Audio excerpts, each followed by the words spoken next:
I'm so excited. My hands are shaking.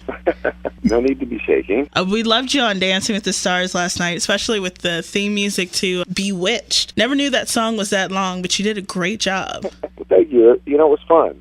I wasn't sure when we first got the music if that was going to be a good song or not, but it's kind of a catchy tune. I watched it growing up, and I thought the story we were able to tell with it was a lot of fun. So I enjoyed the dance. I enjoyed performing it, and I thought Anna did a great job of putting the choreography together with the song, and I think everybody got the story, and it was enjoyable. It was.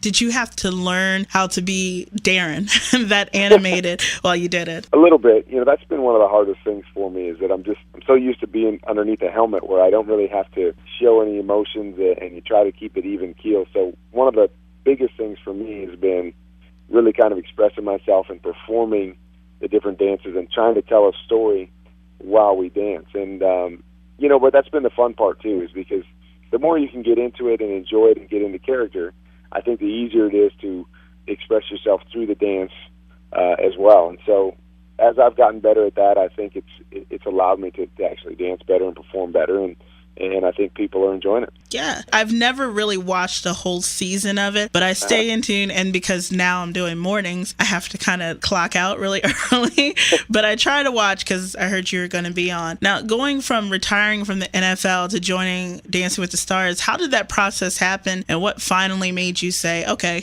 I'm going to do this? There's been a lot of speculation over the years that when I retired or at some point that they would come and ask me to do it. And shortly after I retired, they called. And, my wife and I had a lot of discussions, and we prayed about it and wanted to figure out if it was something that we felt would be a positive for not only our platform to share who we are, but also for our marriage, and came to the conclusion that we thought it would be something that we could really use to impact people. So we kind of jumped in and really didn't know what to expect, really didn't have any idea or expectations of what I could do. But the biggest thing for me is, I'm not worried about becoming a professional dancer. I'm not worried about hitting every step and looking perfect and getting great scores. My job is to entertain people and to see people, to have people see me having fun, enjoying what I'm doing, and they can watch the show and enjoy it, and they leave with a good experience. And I think we've done that. I think we've been able to do that every week, and to me that's rewarding because, again, I'm not going to be a great dancer, right? But if I can entertain people throughout this show, then I think I've done my job, and I leave the show whenever that is, and I'm happy with what we accomplished. You have this very good air about you.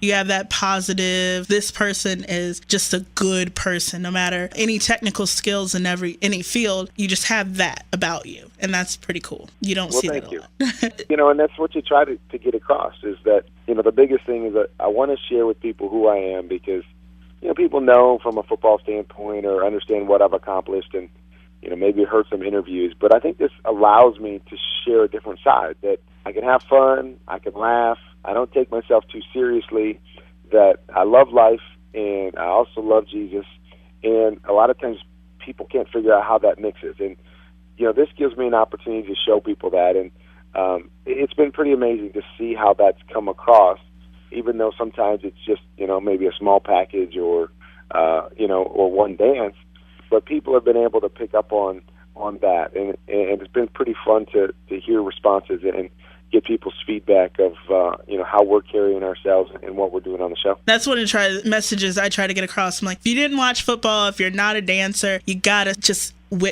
see this dude, just like what comes off of him, and just knowing and being a Christian myself, that's the way a Christian's supposed to be. I have to be like, wow, there's something going on that's great with this person. I have to know more. Anyway, thank you.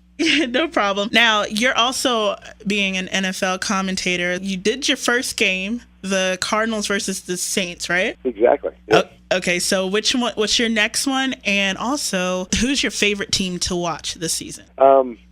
My next game is projected to be at the end of November. It's kind of on hold right now, depending on Dancing with the Stars, and if I go, a certain length, or if I get into the finals or whatever, it's going to be so busy that I may not do that game and have to come back with one a little bit later. But it's supposed to be, I think it's the Seattle game against the Cardinals in late November. And my favorite team to watch, oh man, this year's been such a crazy year that it's been kind of fun to watch all the games because it seems like every game's different and all the teams are different. But, I love to watch Peyton Manning. I love to watch Tom Brady. I love to watch good quarterbacks play because I know every time I turn it on, I'm going to see a solid performance. And I just appreciate that, being a quarterback and understanding the position and how hard it is to play. Those guys that make it look easy and do it week in and week out are the guys that I like to watch and ultimately the teams that I like to watch. Cool. Now, I'm a massive fan of, we took one of your old teammates, Anquan Bolden, big fan of the Baltimore Ravens. What would you say to Mr. Joe Flacco, who has these enormous tools to work with? I don't know if you've watched a whole game minus the Jets game. What would you say to that team right there? I'm a frustrated fan all the time, so well, I would say don't be frustrated because I think it's a good football team. I think they've got all the makings to make a run at the Super Bowl. In this day and age, in this year, the NFL, it comes down to making plays at crucial times. And, that's why I think you're seeing so much parity is that these games are so close. The teams that win are the ones that make the critical plays. And I think, the Ravens have all the guys to do that. They're going to get Ed Reed back, who's a big-time playmaker, obviously Ray Rice and Joe and obviously my man Q. They've got all the makings of being one of those teams. Just the other day, Tom Brady was playing against them, and he made a couple plays. But I think they're going to be in every game. I think they're going to have a chance to get all the way to the Super Bowl. I like their team. I like the makeup. And, I just look forward to watching them throughout the rest of the season. Absolutely, and thank you for that. Now I get together at one of the bars over here and hang out with the guys on Saturday, and I'm probably just as loud as any other of the boys, which each team. And this Sunday was really weird to watch the Atlanta-Philadelphia game, the Pittsburgh-Cleveland game, and the Patriots-Ravens game, and all those nasty hits. What do you think about those hits?